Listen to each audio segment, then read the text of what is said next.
Hello, namaskaram, good morning, adab, assalamu alaikum. Ladies and gentlemen, welcome to News in Views. ఇదో విచిత్రమైన case. Quid pro కో ఇచ్చిపుచ్చుకోవడాలు. ముందు నుంచి అడుగుతున్నాం, వాదిస్తున్నాం, ఇచ్చిపుచ్చుకోవడాలు తేలేదెలా.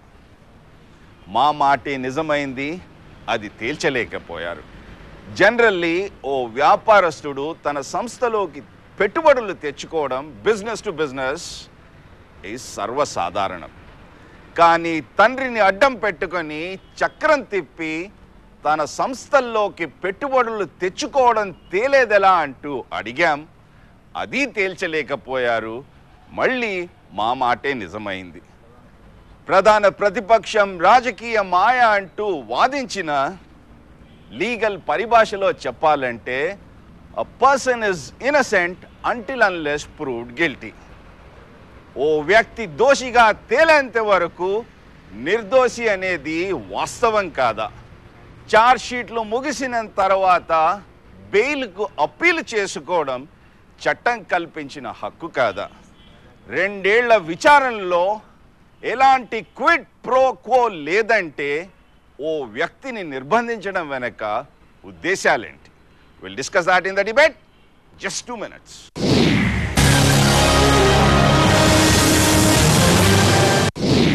జగన్ ఆస్తుల కేసులో న్యూ ట్విస్ట్. చాప చుట్టేసిన క్విడ్ ప్రో కో. ఇచ్చిపుచ్చుకోవడాల్లో ఆధారాలు లేవు. జైల్ టు జనజీవనం. తల్లి పిల్ల కాంగ్రెస్లది ఫిక్సింగే అంటూ ఫిక్స్ అయిపోయిన తెలుగుదేశం. వైఎస్ఆర్సీపీ అధ్యక్షుడి ఆస్తుల కేసు క్విడ్ ప్రో కో కీలక మలుపు తిరిగింది. బెయిలుపై ఇరు పక్షాల వాదనలు విన్న సిబిఐ ప్రత్యేక కోర్టు కడప లోక్సభ సభ్యుడు జగన్మోహన్ రెడ్డికి షరతులతో కూడిన బెయిల్ మంజూరు చేసింది. జగన్ వ్యాపారానికి సంబంధించిన పలు కంపెనీల లావాదేవీల్లో ఎలాంటి క్విడ్ ప్రో కో ఆధారాలు లేవని కేంద్ర నేర పరిశోధన సంస్థ కోర్టుకు సమర్పించిన ప్రత్యేక మెమోలో పేర్కొంది. అయితే ఈ కంపెనీలు ఇతర ఉల్లంఘనలకు పాల్పడినట్లు గుర్తించి ఈడీ ఆదాయ పన్ను శాఖలకు వివరాలు పంపినట్లు నిర్ధారించింది. దీంతో 16 సూట్ కేస్ కంపెనీల లావాదేవీల వ్యవహారాలపై చర్యలకు ఈడీ ఆదాయ పన్ను శాఖకు సిఫార్సు చేసినట్లు వెల్లడించింది. జగన్ ఆస్తుల కేసుల విషయంలో అన్ని ఛార్జ్షీట్లు దాఖలు చేయడం దాదాపు పూర్తి కావడంతో సుప్రీంకోర్టు సూచనల మేరకు జగన్ పిటిషన్ను దాఖలు చేసుకున్నారు. దీంతో ఈరోజు చంచల్గూడ జైల్లో గత 15 నెలల 29 రోజులుగా గడిపిన కడప పార్లమెంట్ సభ్యుడు విడుదలకు పూచీకత్తులు ముగించాల్సి ఉంది. 18 కేసుల్లో ఎలాంటి క్విడ్ ప్రో కో జరగలేదని సిబిఐ నివేదించింది. ప్రధాన ప్రతిపక్షం తెలుగుదేశం జగన్పై చిరుబుర్రుమనే పనిలో పడింది. ప్రశ్నల్లా ఛార్జ్షీట్లు పూర్తయిన సందర్భంలో ముద్దాయికి బెయిల్ అప్పీల్ చేసుకోవడం చట్టం కల్పించిన హక్కు కాదా? A1 అయిన జగన్ కంపెనీల్లో ఎలాంటి ఇచ్చిపుచ్చుకోవడాలు లేవని తేలడంతో మిగతా ముద్దాయిలు సైతం స్వేచ్ఛగా బయటికి వచ్చే అవకాశాలున్నాయా? కాంగ్రెస్ వైకాపా రాజకీయ మాయ వల్లే జగన్కు బెయిల్ సాకారమైందంటూ ఆరోపించడంలో వాస్తవమెంత? మొత్తం కేసులను నిర్వీర్యం చేయడానికే సిబిఐ తన న్యాయవాదులను సరిగ్గా వాడుకోలేదనడం ఎంతవరకు సమంజసం? దేశంలో చట్టం రాజకీయ బాసులకు చుట్టమని వర్ణించడంలోని పరమార్థమేంటి? ఉడుజారే పంచి. Okay, joining us in the debate, Congress అధికార ప్రతినిధి జంగా గౌతమ్ గారు, ఆర్గనైజింగ్ సెక్రటరీ తెలుగుదేశం పార్టీ తరఫున చందు సాంబశివరావు గారు, రాజ్యాంగ నిపుణులు హైకోర్టు సీనియర్ న్యాయవాది గోశాల శ్రీనివాసరావు గారు, YSRCP legal cell convener high court senior న్యాయవాది రాజ్యాంగ నిపుణులు రాష్ట్ర మాజీ పబ్లిక్ ప్రాసిక్యూటర్ సి నాగేశ్వరరావు గారు కూడా సిద్ధంగా ఉన్నారు. ముందుగా సాంబశివరావు గారు మీతో ప్రారంభిద్దాం. 2 డిఎన్ఏలు కలిస్తే రాజకీయ మాయ అవుతుందా? రెండు డిఎన్ఏలు కలిస్తే మ్యాచ్ ఫిక్సింగ్ అవుతుందా, రెండు డిఎన్ఏలు కలిస్తే క్విట్ ప్రో కో అండ్ మాయమవుతుందా? రెండు డిఎన్ఏలు కాదేమో రమాకాంత్ గారు, ఒక డిఎన్ఏనే చెప్పారు వాళ్ళు. They share the same DNA అని దిగ్విజయ్ సింగ్ గారు చెప్పారు. రెండు కలిపితే ఏమవుద్దో బయాలజిస్టులను అడుగుదాం. మనకు క్లియర్గా ఈ తల్లి కాంగ్రెస్ పిల్ల కాంగ్రెస్ అనే వాదన నిజమని నిరూపితమవుతుంది. అయితే దానికంటే ముందు కూడా మనం కొన్ని సరే రాజకీయం అనేది ఒక పక్కన పెట్టేస్తే, రాజకీయంగా తెలుగుదేశం కాంగ్రెస్ ఏదో కింద మీద పడుతుంటే అది వేరే విషయం. ఇవాళ ప్రజలందరి మనసులో కొన్ని క్వశ్చన్స్ మిగిలిపోయినాయి. గత 600 రోజులుగానో 500 రోజులుగానో సిబిఐ చాలా హడావుడి చేసి, చాలా ఇన్వెస్టిగేషన్ చేసి, చాలా డాక్యుమెంట్స్ని సంపాదించి, చాలా విశ్లేషణ చేసి 10 ఛార్జ్షీట్లు దాఖలు చేసింది. ఒక్క వారం రోజుల్లో 10 రోజుల్లో అదంతా కూడా నీరు కారిపోయినట్టు, దాంట్లో ఏమీ విషయం లేదన్నట్టు అన్నట్టు, పసలేదన్నట్టు వాళ్ళే మేము మళ్ళీ నేను సబ్మిట్ చేసుకున్నారు. ఇక్కడ జగన్కి బెయిల్ రావటమా రాకూడదా, అర్హుడా అనర్హుడా అనేది కాదు ఇక్కడ క్వశ్చన్ చేస్తుంది. మనం ఇంత రాద్ధాంతం చేసిన సిబిఐ కేసులో పసలేనప్పుడు, సిబిఐని కూడా అనుమానించాల్సిన పరిస్థితి మనకు వచ్చినప్పుడు, సిబిఐని ఎవరు ఆడిస్తున్నారు అనేది న్యాచురల్గా వచ్చే క్వశ్చన్. Political masters. ఎస్. కాబట్టి మనం దాన్ని ఎన్ని విధాలుగా విశ్లేషించుకున్నా కూడా సిబిఐ అనే ఒక స్వచ్ఛందంగా పనిచేయాల్సినటువంటి highest investigative body of this country ఈ అధికారంలో ఉన్న పార్టీ చేతిలో కీలుబొమ్మగా మారితే ప్రజాస్వామ్యం ఏ వైపున వెళ్తుంది, ఏమైపోతుంది ఈ దేశం అనేది చాలామందిలో ఉన్న ఆందోళన. జగన్ నిజంగా 43,000 కోట్లు అక్రమాస్తులు సంపాదించాడా, 1,00,000 కోట్లు సంపాదించాడా, ఇది రాబోయే రోజుల్లో కోర్టు కూడా నిర్ణయించవచ్చు. వన్ సెకండ్ సాంబశివరావు గారు, ఆ రోజు మీరు కేసు దాఖలు చేసినా కానీ, శంకర్రావు గారు కేసు దాఖలు చేసినా కానీ 43,000 కోట్లు అన్నారు.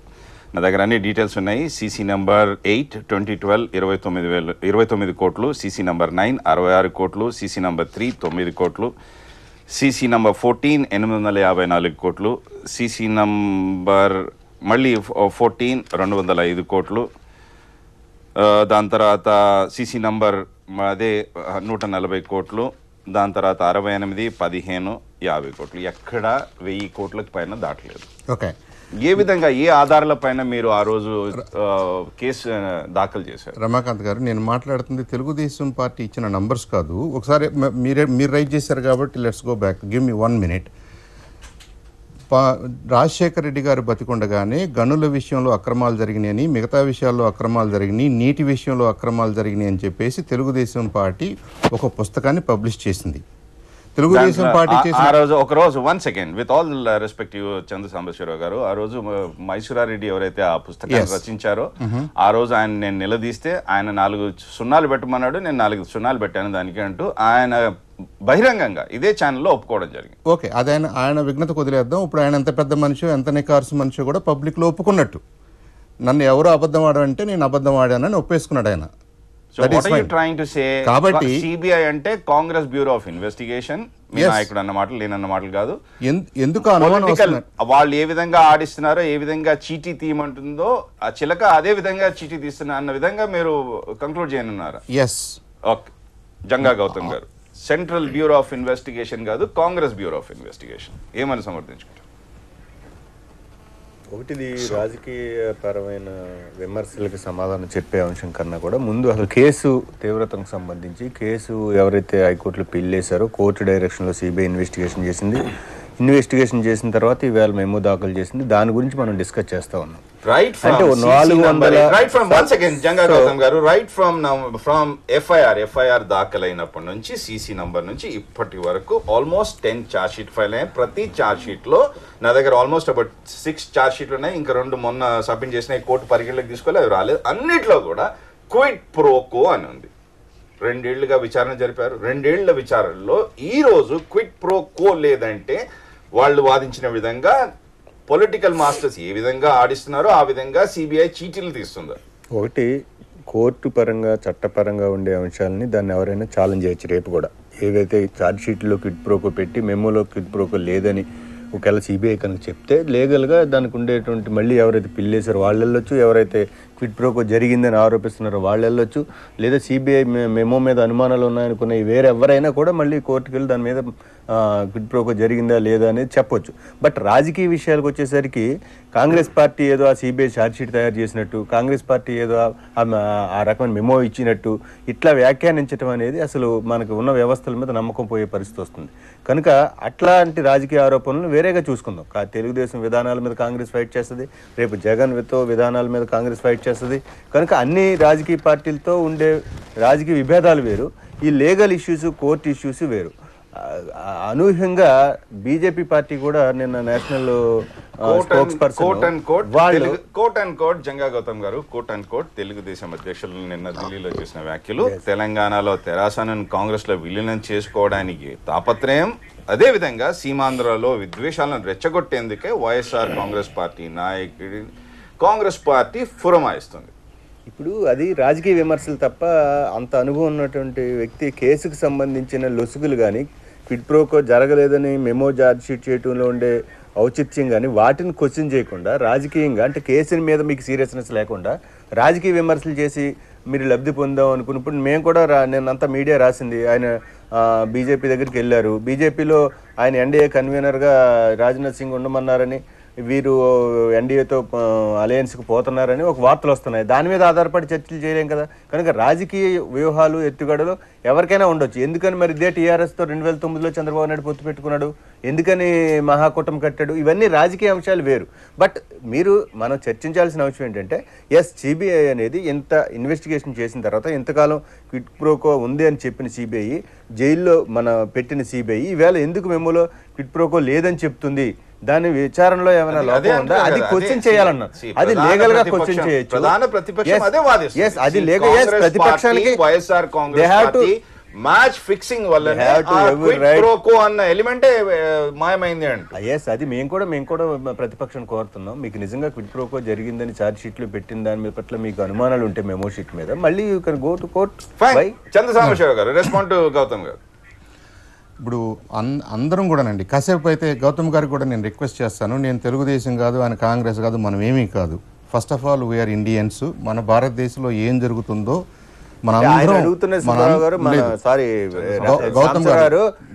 రాజకీయ విమర్శలనే రాజకీయ విమర్శ చేయలేదు. నేను సిబిఐ గురించి మాట్లాడాను. సిబిఐ పనితీరు అనుమానాస్పదంగా ఉంది. Highest investigative body of this country falter అయినప్పుడు మనందరం విచారించాలి, దాని లోతుల్లోకి వెళ్ళాలి.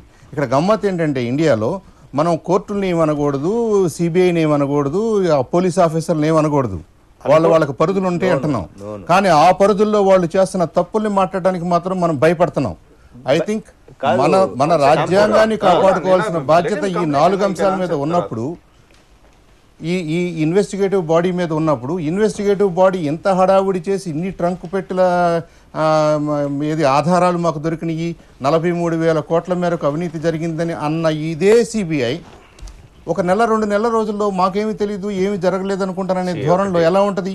ఒకటి చంద్రశేఖర్ గారు ముందు నుంచి అడుగుతున్నాం. ఏ రోజైతే కేసు దాఖలైందో అప్పటి నుంచి ఇప్పటి వరకు అనేక ప్రోగ్రామ్ చేసాం. ప్రతి ప్రోగ్రాంలో ఇది అడుగుతున్నాం. క్విడ్ ప్రోకో అనేది తెలియదలా, ఇచ్చిపుచ్చుకోవడం తెలియదలా. ఓకే, తండ్రి ముఖ్యమంత్రి అనుకోండి, పెట్టుబడులు వచ్చాయి కొడుకు కంపెనీల్లో, ఆ పెట్టుబడులు ఆయన వ్యాపార రీత్యా తెచ్చుకున్నాడు, తండ్రి అక్కడ సహకారం చేసిన వాళ్ళనే ఇక్కడ వచ్చేదంటే అది ప్రూవ్ చేసే న్యాయపరంగా లీవ్ అసైడ్ పొలిటికల్ రెటరిక్ రాజకీయ వాదన పక్కన పెట్టినా కానీ అది ఏ విధంగా ప్రూవ్ చేయగలరు?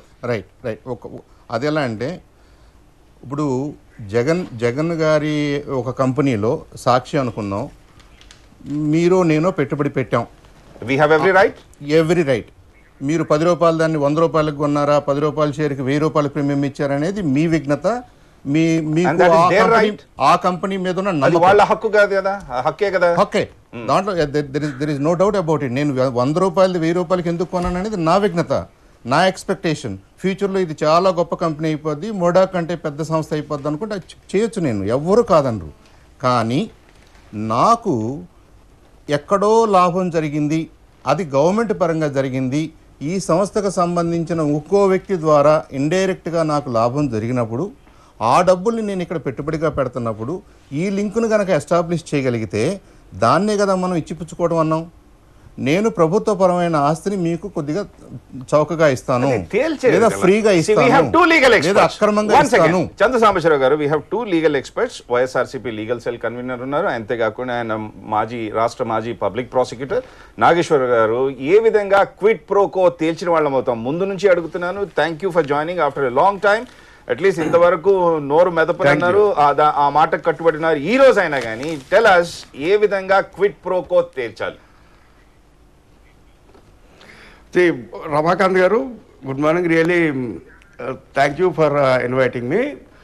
మిమ్మల్ని కాదంటూ మా ఉద్దేశం కాదు, కానీ కొన్ని పరిధుల ప్రకారం మాట్లాడితే బాగుంటుంది. కొంచెం ఎక్స్పీరియన్స్డ్గా ఉన్నాం కాబట్టి అందుకోసం తప్ప వేరే విధంగా కాదు. ఫస్ట్ నుంచి కూడా ఎప్పుడైతే క్విడ్ ప్రోకో అని కేసు చేసినప్పుడు పబ్లిక్ ఇంట్రెస్ట్ లిటిగేషన్లో కొన్ని అఫిడవిట్లో కొన్ని అవేర్మెంట్స్ చేశారు తెలుగుదేశం పార్టీకి చెందిన నాయకులను, శంకర్రావు గారు పిటిషన్లను. దాంట్లో ఒక ఏ రకంగా చేశారంటే ఒక 43,000 కోట్లని ఒక పారాగ్రాఫ్లో, 1,00,000 కోట్లని ఓ దగ్గర 20,000 కోట్లని, అలా రకరకాల అవేర్మెంట్స్ తోటి అఫిడవిట్లు తయారు చేయడం జరిగింది. దాని మీద విచారణ జరిపిన హైకోర్టు ఒక ప్రిలిమినరీ ఎంక్వైరీ చేయించడం, దాని తర్వాత ఇన్వెస్టిగేషన్ ఆర్డర్ చేయడం జరిగింది. అది మనందరికీ తెలుసు, అన్ని పార్టీలకి తెలుసు, ప్రజలందరికీ కూడా తెలిసిన విషయం అది. ఇప్పుడు ఇందాక ఆయన చెప్పినట్టు సిబిఐ అనబడేది 43,000 కోట్లని సిబిఐ ఎప్పుడు అనలేదండి. Let us be very straight in this legal. Absolutely. CBI registered a case basing on the allegations of the petitioners in the writ petition. అంటే వాళ్ళు ఎవరైతే పొలిటికల్ అపోనెంట్స్ ఉన్నారో వాళ్ళ పారాగ్రాఫ్స్ అన్నిటినీ తీసుకొచ్చి ఎఫ్ఐఆర్గా పెట్టిందే తప్ప సిబిఐగా తవిదాన్ని ఎఫ్ఐఆర్ రికార్డ్ చేయలేదు. ఒకటి ఇన్వెస్టిగేషన్కి, ఎఫ్ఐఆర్ రిజిస్ట్రేషన్కి, ఇన్వెస్టిగేషన్ ప్రాసెస్కి, ఛార్జ్షీట్ ఫైల్ చేయడానికి, కాగ్నిజెన్స్ ఆఫ్ ది ఛార్జ్షీట్ అంటే దాన్ని నంబర్ చేసి విచారణకి ఇది అర్హత ఉంది అని తీసుకునే ఒక ప్రక్రియ కూడా ఉంటుందండి కోర్టులో. అది దాని తర్వాత ఛార్జెస్ ఫ్రేమ్ చేయటం, దాని తర్వాత ట్రయల్, దాని తర్వాత సెంటెన్స్, జడ్జిమెంట్ అండి. ఇది ప్రాసెస్. ఇండియాలో ఆర్టికల్ 21 ప్రకారం ప్రతి పౌరుడికి కల్పించిన కనీస భద్రత అది. ఈ సిచ్యువేషన్లో మొత్తం 8-10 ఛార్జ్షీట్లు ఇందాక మీరు చదివి వినిపించారు. మొత్తం అన్ని ఛార్జ్షీట్స్ అన్నీ కలిపి you are very right, appropriate 1,000 crores కంటే కనిపించట్లేదు మొత్తం టోటల్గా. ఇప్పుడు దాన్ని ఏమంటా ఉన్నారు, సిబిఐ వాళ్ళు 43,000 కోట్లని సిబిఐ చెప్పింది, ఇవాళ 1,000 కోట్లే కనిపించింది, what is this you turn over turn అనుకుంటూ మాట్లాడటం జరుగుతూ ఉంది. నిజంగా చాలా బాధాకరమైన విషయం. 2 ఎలా అంటే ఈ అసలు ఎలిగేషన్స్ ప్రకారం ఎఫ్ఐఆర్ బుక్ చేసి ఇన్వెస్టిగేటింగ్ ఏజెన్సీ చేస్తున్నంతసేపు అసలు ఇన్వెస్టిగేషన్ ఏజెన్సీ, ఇన్వెస్టిగేటింగ్ ఆఫీసర్లు ఇంద్రులు చంద్రులు, అసలు వాళ్ళంత ఆనెస్ట్ పీపుల్ లేరు. అంటే కొంచెం రాజ్యాంగం ప్రకారం కాబట్టి పొలిటికల్గా మాట్లాడాలంటే ఒక పేపర్ అంటే సాక్షి పేపరు కావాలని వ్యవస్థ మీద దాడి చేస్తూ ఉంది. ఈ రకంగా మాట్లాడుతూ వచ్చారు.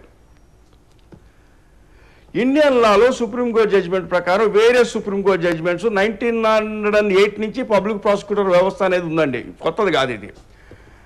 కంటిన్యూస్గా జడ్జిమెంట్స్ ప్రైవేట్ కౌన్సిల్ దగ్గర నుంచి లేటెస్ట్ జడ్జిమెంట్, ఈవెన్ మొన్నటికి మొన్న జడ్జిమెంట్లో కూడా ఎక్కడో చోట ఇండియాలో ప్రాసిక్యూషన్ అనబడేది చాలా ఫెయిర్గా ఉండాలి, ఓపెన్గా ఉండాలి, లేదంటే లేదని చెప్పాలి కానీ ఫ్రేమ్ చేసినట్టు చెప్పకూడదు అని ఉంది. ఇవాళ మనం నిజంగా ఆశ్చర్యకరమైన 9 ఏళ్ళు ముఖ్యమంత్రిగా, 9 ఏళ్ళు ఒక పార్టీగా, అంటే వ్యక్తిగతంగా అనట్లేదండి చంద్రబాబు గారిని, నేను రాజకీయాలాగా మాట్లాడట్లేదు. ఎక్కడ బాగా అనిపిస్తుంది అంటే అంత 9 ఏళ్ళు ఉండి కనీసం ఒక 1,500 నుంచి 2,500 మంది న్యాయవాదులతో 9 ఏళ్ల పాటు పనిచేయించుకున్న వ్యవస్థగా ఎదిగిన తెలుగుదేశం పార్టీ ఇవాళ నిన్న బెయిల్ ఇవ్వకూడదని చెప్పి ప్రెసిడెంట్ ఆఫ్ ఇండియాని, మన్మోహన్ సింగ్ని, లేకపోతే మా హోమ్ మినిస్టర్ని, లేకపోతే డిప్యూటీ సీఎంని, డిప్యూటీ హోమ్ మినిస్టర్ని, లేకపోతే ఇంకెక్కడ హోమ్ సెక్రటరీ కలిసి ఏం జరుగుతుందని నాకు తెలియగలుగుతాను. కోర్టు అనబడేది ఇండిపెండెంట్ జ్యుడిషియరీ అని, దాదాపు స్వతంత్ర వ్యవస్థ అని చెప్పి ఆయన ప్రధానమంత్రి గారిని బెయిల్ ఇవ్వద్దు అని అడిగారండి. That is very misleading. Hold your thoughts, please. Go ahead. అని నేను అనేది ఏంటంటే, మీరు ప్రధానమంత్రిని కలిసాం అదంటే మీరు వేరే విధంగా అనుకోకు, ఊత పదం కొద్ది అన్నాను తప్ప వేరే విధంగా.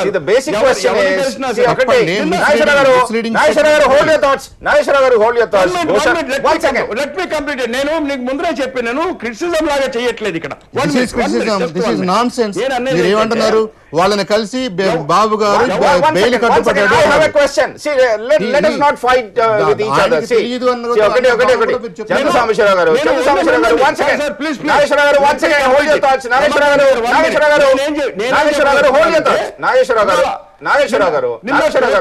ప్రెస్ కాన్ఫరెన్స్ లో meeting one minute press conference లో మీటింగ్ పెట్టి ఇదేం డీలు, బెయిల్ ఇవ్వటం ఏంటి, సిబిఐ టోటల్గా యూటర్న్ తీసుకుంది, మేము ముందు నుంచి చెప్పుకుంటూ వస్తా ఉన్నాం, తప్పు జరుగుతూ ఉంది అనే మాట వస్తే నేను మాట్లాడితేనేమో పౌరుడిగా మాట్లాడితే నేను తెలుగుదేశం నాయకులు ఉన్నారు అక్కడ, నేను వాళ్ళెవరిని హర్ట్ చేయను, మీ నాయకుడు అంటామని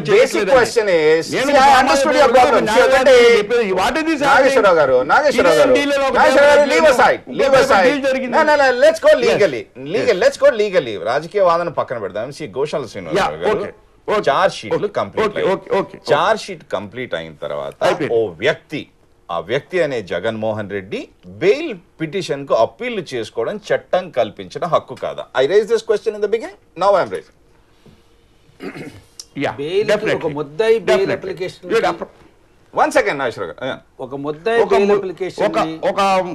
bail application one second Nageswararao గారు, I will come to you one second. Goshala Srinivasarao గారిని అడిగాను మళ్ళీ. నాగేశ్వరరావు గారు గుడ్ మార్నింగ్. గోశాల శ్రీనివాసరావు గారు గుడ్ మార్నింగ్. ఒక ముద్దాయి బెయిల్ అప్లికేషన్ ని మూవ్ చేసుకోవడం రాజ్యాంగం కల్పించిన హక్కు. అతను అరెస్ట్ చేసిన మరుక్షణమే బెయిల్ అప్లికేషన్ మూవ్ చేసుకోవచ్చు. అతను బెయిల్ అప్లికేషన్ మూవ్ చేసుకోవడం అనేది అతనికి కలిపి రాజ్యాంగం కల్పించిన స్వేచ్ఛాయుత జీవనాన్ని గడిపే హక్కు. ఆ హక్కుని ఎవరు కూడా క్వశ్చన్ చేయడానికి వీల్లేదు. క్వశ్చన్ అంటే ఏమిటంటే, ఈ ముద్దాయి బెయిల్ అప్లికేషన్ ద్వారా బెయిల్ తీసుకుని బయటకు వెళ్తే ఏదైతే దర్యాప్తు ప్రాసెస్ ఉందో దానికి అడ్డు తగిలి దర్యాప్తుకి భంగం కలిగిస్తారు, అవరోధాలు కల్పిస్తారు. మీద బెయిల్ మంజూరు చేశారు కదా, పూచీకత్తు బెయిల్ ఎప్పుడు మంజూరు చేశారు? కోర్టుకి ఇతను బెయిల్ ఇవ్వడం వల్ల కేసు యొక్క దర్యాప్తుకు కానీ విచారణకు కానీ ఏ విధంగా అవరోధాలు కల్పించడానికి నమ్మకం కలిగాక అతనికి బెయిల్ ఇచ్చారు. బెయిల్ ఇవ్వడంలో కుట్రలు కుతంత్రాలు అసలు bail description power of the court. Exactly totally description power.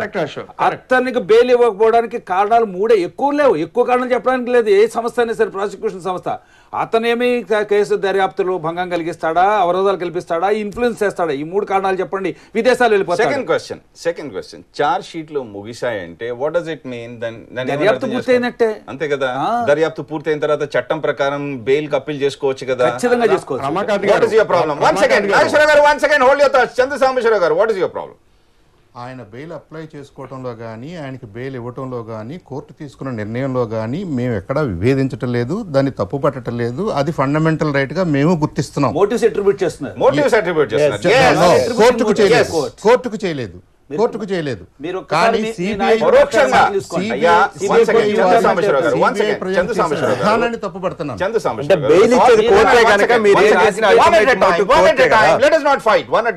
చంద్రసాంబేశ్వరరావు గారు, గోశాల శ్రీనివాస్ గారు has raised a very good point. Motives ప్రత్యక్షంగా కాకుండా పరోక్షంగా చేశారు నిర్ణయం. అంటే రమాకాంత్ గారు, I'm not an legal expert, I'm speaking with common sense. ఇవాళ ఆంధ్ర రాష్ట్ర ప్రజలు కానీ, దేశంలో ఉన్న ప్రజలు కానీ ఏ కామన్ సెన్స్తో ఈ విషయాన్ని అర్థం చేసుకుంటున్నారో అదే కామన్ సెన్స్తో నేను మాట్లాడుతున్నాను.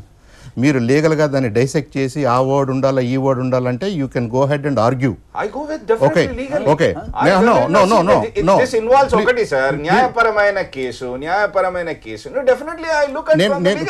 నేను కోర్టుని ఏమనలేదు. ఇది ఇంత ఇన్వెస్టిగేషన్ జరిగిన తర్వాత ఆయనకు బెయిల్ ఎప్పుడు మంజూరైంది? 2 లక్షల ఈచ్, రెండు పూచీకత్తులు. హైదరాబాద్ విడిచిపెట్టి వెళ్ళొద్దని, దాని తర్వాత హైదరాబాద్ విడిచిపెట్టిపోయే అవకాశాలు కూడా ఉన్నాయి. అప్పుడు కోర్టుకు ఇన్ఫార్మ్ చేయాలి. దాని తర్వాత passport, these are all quite normal. ప్రతిసారి ముందు కోర్టు ఇచ్చే తీర్పు, దాన్ని ఏ విధంగా మీరు కాంగ్రెస్ బ్యూరో ఆఫ్ ఇన్వెస్టిగేషన్ కావడం వల్లనే పంజరంలోని చిలక ఈ విధంగా చిట్టి తీసిందని వాదించగలరు. మళ్ళీ మేము మోటివ్స్ అట్రిబ్యూట్ చేయలేదంటారేంటి? ఇంకొక రకంగా చూద్దాం. నేను సిబిఐ అన్నాను, కోర్టు అనలేదు. First of all let's make that correction. CBI దీన్ని నీరు కార్చింది, దాని వెనక పెద్దలు ఉన్నారనేది నా వాదన. అయితే ఇక్కడ మీరు ఇంత కేసు ఇంత హడావుడి చేసిన తర్వాత ఆల్ ఆఫ్ ఎ సడన్ 7-8 వ్యవహారాల్లో, 7-8 కంపెనీలకు సంబంధించిన వ్యవహారాల్లో there is no evidence for quid pro quo అని చెప్పే అంత మీరు సిబిఐ CBI. చేయలేదండి. చంద్రసాంబశివరావు గారు 4th బెయిల్ పిటిషన్ ఎప్పుడైతే సుప్రీం కోర్టుకు తీసుకెళ్లారో అప్పుడు సుప్రీం కోర్టు మొత్తం చార్జ్ షీట్లన్నీ ముగించిన తర్వాత వ్యక్తి అనే జగన్మోహన్ రెడ్డికి బెయిల్ పిటిషన్ కు అప్లై చేసుకోవచ్చు అంటూ చెప్పిన మాట వాస్తవమే కదా? ఖచ్చితంగా చెప్పింది. ఖచ్చితంగా మన మే నెలలో చెప్తూ మేమైతే ఇక్కడ బెయిల్ అప్పీల్ని కొట్టివేస్తున్నామో మా యొక్క వ్యాఖ్యలు ఏవైతే ఉన్నాయో ఇవన్నీ కూడా అక్కడ ఏమేమి పరిగణలో తీసుకోవడానికి వెళ్ళేది. It will not come in the way of approaching the lower court were asking for bail అని. ఖచ్చితంగా ఏం చెప్పిందంటే వాళ్ళకి ఇంకొక పరిధి కూడా విధించింది. సిబిఐని ఈ విధంగా మీరు పీస్ మీల్లో మీరు ఛార్జ్ షీట్లు వేయడం ఏమిటి, త్వరితగతిన దర్యాప్తు పూర్తి చేయండి, ఇంకా మీకు దర్యాప్తుకి ఎంత కాలం కావాలి, ఇంకేమేం చేస్తున్నారు మీరని దర్యాప్తు పూర్తి చేయడానికి కాలం నిర్ణయించిన టైం లిమిట్ ఫిక్స్ చేసింది. అందుకే అడుగుతున్నాను. వాళ్ళు ఒక కాల పరిమితి ఫిక్స్ చేశారు, ఆ కాల పరిమితిలో వెళ్ళి ఛార్జ్ షీట్ ఫైల్ చేశారు అన్నారు. మీరేమని వాదిస్తున్నారు? ఇంత త్వరితగతిన ఎందుకు చేశారు? న్యాయవాదులు ఎందుకు, సమర్థవంతమైన న్యాయవాదులు ఎందుకు పెట్టలేదు అని ఒకటి చెప్పండి సాంబశివరావు గారు. మళ్ళీ బేసిక్ క్వశ్చన్కి వెళ్దాము. క్విట్ ప్రోకో అనేది ఏ విధంగా తేల్చమంటారు? అది న్యాయపరంగా వాళ్ళు ఎలా తెలుస్తారో మనకి ఇద్దరు న్యాయ నిపుణులు ఉన్నారు కాబట్టి వాళ్ళని ఎక్స్ప్లెయిన్ చేయమనండి. నేను కామన్ సెన్స్ పాయింట్ ఆఫ్ వ్యూలో చెప్తున్నాను. నేను ఒక ఇన్వెస్ట్మెంట్ పెట్టినప్పుడు నాకు వచ్చిన డబ్బులు కూడా మీ వల్లే మీ బంధువుల వల్లే నాకు వచ్చినప్పుడు ఆ లింక్ను కనుక ఎస్టాబ్లిష్ చేయగలిగితే ఇదే సేమ్ సిబిఐ కానీ ఇంకో ఇన్వెస్టిగేటివ్ బాడీ కానీ మనం ఆ క్విట్ ప్రోకోని ఎస్టాబ్లిష్ చేయగలిగేవాళ్ళం.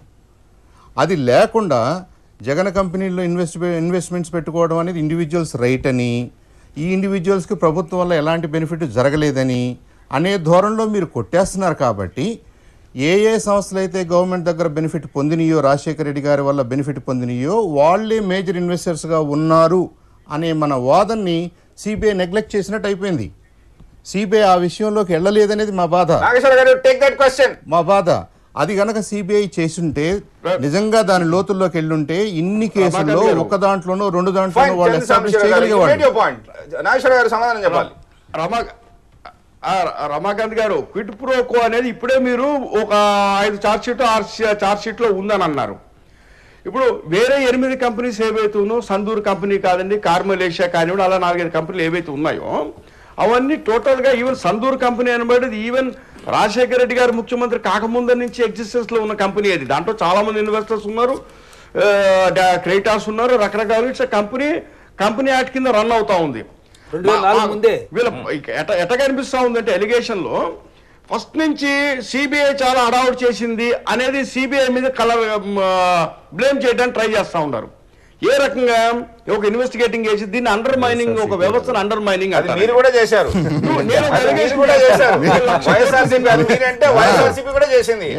వైఎస్ఆర్సీపీ ఒకసారి పెద్ద ఇంట్రెస్ట్ ఉంది. వైఎస్ఆర్సీపీ మొదటి నుంచి కూడా అసలు ఈ కేసుల ఇన్వెస్టిగేషన్ ఒక పెద్ద రాజకీయంగా జరుగుతుందని, దీంట్లో ఏమి అవకతవకలు లేవని, ఏ కంపెనీలు సూట్ కేసు కంపెనీలు కావని, అన్ని లీగల్ గా కరెక్ట్ గా ఉన్న కంపెనీలని ఇట్లా ఆర్గ్యుమెంట్ చేసుకుంటూ సిబిఐని కాంగ్రెస్ ఇన్వెస్టిగేషన్ బ్యూరో అని చెప్పింది కూడా వైఎస్ఆర్సీపీనే. సో అందుకని కాంగ్రెస్ వాళ్ళు సిబిఐని తప్పుపట్టి, వైఎస్ఆర్సీపీ వాళ్ళు తప్పుపట్టి, టీడీపీ వాళ్ళు తప్పుపట్టిన తర్వాత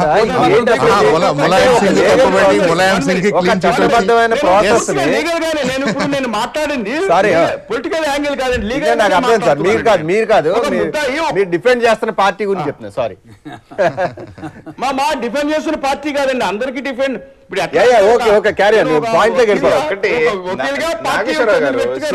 నాగేశ్వరరావు గారు, take my straight question. Nageswararao గారు, take my straight question. I'm answering very straightly. Quid pro quo అనబడేది లేదు అనబడేది దాని స్పష్టంగా కనబడతా ఉంది. ఏదో ఇప్పుడు రాజశేఖర రెడ్డి గారు సన్ను, ముఖ్యమంత్రి గారు సన్ను, ఆయనంత మటుకును అన్నిట్లోనూ క్విట్ ప్రో కో ఉండాలి, ప్రతి ఒక్కటి కూడా ఇలాగే ఆయన భోజనం చేసినా కూడా క్విట్ ప్రో కో అని అనటం పొరపాటు. అంటే ప్రాథమిక హక్కు గురించి మాట్లాడుతున్నాను, తెలుగుదేశం పార్టీ చెప్పడం ఇంకేది గురించి మాట్లాడట్లేదు నేను.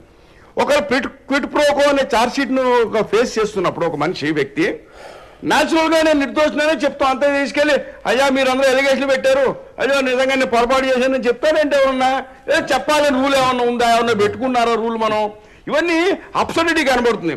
నిన్నటి వరకు ఏమో సిబిఐ చాలా బ్రహ్మాండంగా ఇన్వెస్టిగేషన్ చేస్తుంది అన్నారు.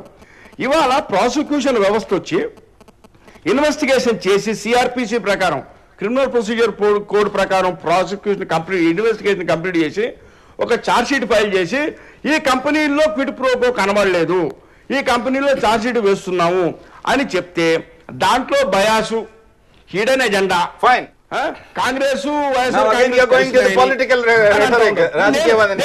నేను ఇప్పుడు లీగల్ సెల్ కన్వీనర్ ఒక మాట చెప్తా ఉన్నా పొలిటికల్ గా ఒకటే only one dialogue.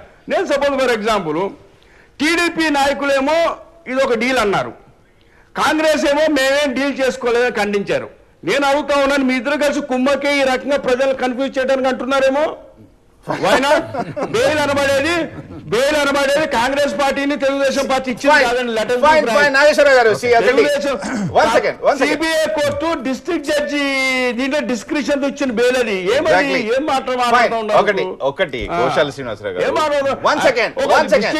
District judge senior most district judge grant చేసిన బెయిల్ కండిషన్ తో బెయిల్ ని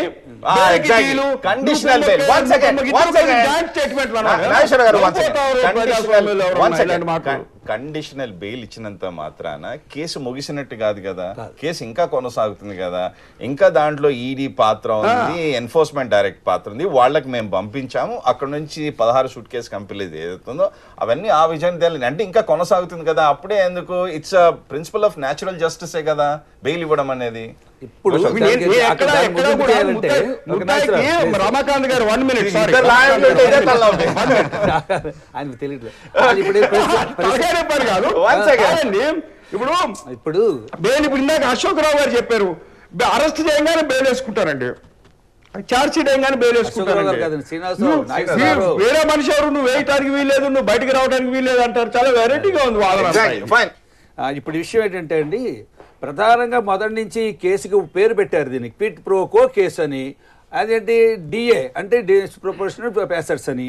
the main crux of the case quid pro quo, the funds వచ్చాయని. ఓకే, దాని మీద దర్యాప్తు చేస్తారు. 43,000 కోట్లు అని చెప్పి వీళ్ళందరూ ఫిర్యాదుదారులు ఎవరు కంప్లైంట్ చేస్తారు, వీళ్ళు ఎలిగేషన్స్ ఉంటారు. దర్యాప్తు సంస్థ తేలాలి, 100 కోట్ల 1000 కోట్ల 10 లక్షల 10 రూపాయల తేలుస్తుంది. అక్కడేదో మొత్తం తయారు చేస్తారు వాళ్ళు. ఇంత తయారు చేసిన తర్వాత ఇక్కడ మనం ప్రధానంగా 2 విషయాలు రాజకీయ విశ్లేషణ చేస్తున్నాను అనుకోకపోతే ఒక విషయం చెప్పవలసి వస్తుంది. నిన్న దర్యాప్తు సంస్థ బెయిల్ అప్లికేషన్ మీద మాత్రమే వాళ్ళ యొక్క ఆర్గ్యుమెంట్స్ ని కన్ఫర్మ్ చేసుకోవాలి. చేసుకోకుండా మెమోలో ఈమె యొక్క 8 సంవత్సరాలు 10 సంవత్సరాలు ఏవైతే కంపెనీలు ఉన్నాయో దీంట్లో అవి ఏవైతే ఉన్నాయో ఆధారాలు ఏమాత్రం దొరకలేదనే విషయం కంక్లూడ్ చేస్తూ చర్మగీతం కేసుకి చర్మగీతం పాడేయాలని ప్రయత్నం కూడా చేశారు. చర్మగీతం పాడేయాలని ప్రయత్నం చేస్తున్నాను. నేను లాస్ట్ లో క్వశ్చన్ చేశాను. 2 సంవత్సరాలుగా జరిపిన విచారణలో ఎలాంటి క్విడ్ ప్రోకో ఆధారాలు లేనప్పుడు ఓ వ్యక్తిని నిర్బంధించడం వెనక ఉద్దేశాలు ఏంటంటే అతని యొక్క మొత్తం యొక్క ప్రాథమిక హక్కు ఏదవుతుందో దాన్ని పూర్తిగా కాలరాయడమే అయింది ఇంతకాలమును. రెండో విషయం చెప్తున్నాను, ఇప్పుడు అతను జగన్ అనే మొదటి ముద్దాయి బయటికి బయలుకి వస్తే ప్రభావితం చేస్తారు, అన్నింటినీ ప్రభావితం చేస్తున్నారు. నిన్న సిబిఐ మెమోని కోర్టుని ప్రభావితం చేసేయలేదా, కంక్లూడ్ చేసేది లేదా? కంక్లూడ్ చేసేసింది. దీని మీద పుట్ ప్రోకో అన్నది ఎక్కడ నిర్ధారణ జరగలేదని. ఇంకా కోర్టు పనే ఉంది. తుది తీర్పు సిబిఐ ఇచ్చేసింది. తుది తీర్పు సిబిఐ ఇవ్వచ్చా? CBI cross its limits. ఏ విధంగా వాదిస్తారు? నా దగ్గర ఉన్నదల్లా ఏంటి, గవర్నమెంట్ జీవోలు, దాని తర్వాత మొత్తం వ్యవహారాన్ని నేను క్షుణ్ణంగా చదివిన తర్వాత ఛార్జ్ షీట్ లో నేను ఛార్జెస్ ఉన్నాయి, ప్రైమ్ ఫేసి ఛార్జ్ ఉన్నాయి కనుక నేను క్విడ్ ప్రోకో అని వేసాను. దాని తర్వాత క్షుణ్ణంగా చదివిన తర్వాత తుది దశకు వచ్చిన తర్వాత నాకు ఎక్కడక్కడ క్విడ్ ప్రోకో అని తేల్చాలి. ఏ విధంగా తేల్చాలి? ముందు నుంచి అడుగుతున్నాను నేను, రైట్ ఫ్రమ్ ద స్టేట్ నుంచి అడుగుతున్నాను నేను, ఏ విధంగా తేల్చగలరు అని. ఏ విధంగా తేల్చాలంటే దర్యాప్తు సంస్థని దర్యాప్తు చేయమని కోరుకున్నట్టు ఏవైతే పక్షాలు ఉన్నాయో, మనుషులు ఉన్నారో, పార్టీలు ఉన్నారో వాళ్ళు కాముగా చంద్ర సాంబశివరావు గారు ఏం చేయనున్నారు? ఇప్పుడు విచిత్రమైన విషయం అండి, వైఎస్ఆర్ పార్టీ వాళ్ళు ఇవాళ కూడా ఫుల్ పేజ్ యాడ్ చేశారు సాక్షిలో. కుట్రపూరితంగా కేసులు పెట్టారని, కుట్రపూరితంగా జైల్లో పెట్టారని, అన్యాయంగా నిర్బంధించారని రకరకాల పదాలు వాడారు. ఆర్టికల్ 19(1)A అని ఒకటి ఉంది సార్ మనకు. ఉండొచ్చండి. అదే నాగేశ్వరరావు గారు నేను అడుగుతున్నానండి. నాగేశ్వరరావు గారు కోర్టులు దాని విఘ్నత, సంస్థలు దాని విఘ్నత, దాన్ని ఏదో మేము తప్పు పడుతున్నట్టుగా మాట్లాడుతున్నారు కదా. ఏమండి ఇవాళ మీ ఫుల్ పేజ్ యాడ్ లో కుట్రపూరితంగా లోపల ఎవరు పెడతారు? కోర్టుకి మీ మీద ఏం కుట్ర ఉంటుంది? కోర్టులకు మీ మీద ఏం కుట్ర ఉంటుంది? అదే కోర్టులంతా నిష్పక్షపాతంగా చేస్తాయి కదా. ఆయన ఒక న్యాయవాది. నేను ఇప్పుడు సమాధానం చెప్తాను. కుట్రపూరితంగా లోపల పెట్టారు అంటే కోర్టుని అటాక్ కాదండి. ఎవరిని మరి? మీకు తెలుసు, కోర్టే కదా మీకు ఆర్డర్ ఇచ్చేది, లోపల ఉండాలో బయట ఉండాలో. కేసు పెట్టిన వాళ్ళని ఇన్వెస్టిగేటింగ్ ఏజెన్సీ దర్యాప్తు చేస్తా ఉంది కాబట్టి వాళ్ళ అప్రహెన్షన్స్ వాళ్ళకు ఉంటాయి కాబట్టి కుట్రపూర్తి లోపల పెట్టారంటారండి.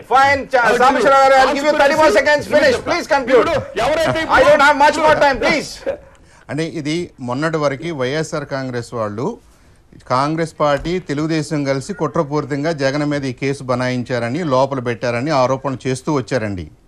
చివరికి తేలింది ఏంటంటే తెలుగుదేశం పార్టీ ప్రజల పక్షాన మాట్లాడి కొన్ని విషయాల్ని ప్రజల్లోకి తీసుకొచ్చి ప్రభుత్వానికి అదే కాంగ్రెస్ పార్టీ, అదే వైఎస్ఆర్ పార్టీలు పబ్లిక్ గా కుమ్మకైపోయి ఒకరికొకరు ఇచ్చిపుచ్చుకునే ధోరణిలో అల్టిమేట్ క్విట్ ప్రోకో అంటే ఇది అని చూపించారు వాళ్ళు. అల్టిమేట్ క్విట్ ప్రోకో ఏంటంటే మేము కలిసిపోతాము, మాది డిఎన్ఏ, మేము ఇచ్చిపుచ్చుకుంటాము, ఒక పద్ధతిలో ఒక రోజు ఎడంగా ఉంటాం, ఒక రోజు కలిసిపోతాం. ఎస్, వైఎస్ఆర్ పార్టీ కాంగ్రెస్ వ్యవహారాన్ని మనం. చంద్ర సాంబశివరావు గారు, థ్యాంక్ యూ. చంద్ర సాంబశివరావు గారు, థ్యాంక్ యూ. నాగేశ్వరరావు గారు, థ్యాంక్ యూ. గోసాల శ్రీనివాస్ గారు, థ్యాంక్ యూ. జంగా గౌతమ్ గారు. ఏది ఏమైనా రాజకీయ మాయ అంటున్నారు. కేసు ఇప్పుడప్పుడే ముగిసిపోలేదు, ఇంకా కొనసాగుతుంది. బెయిల్ ఇవ్వడం అనేది చట్టం కల్పించిన హక్కు. అదే విధంగా ఆయనకు బెయిల్ ఇచ్చారు, అది కూడా పూచీకత్తులతో. I'll see you tomorrow. Good day and goodbye.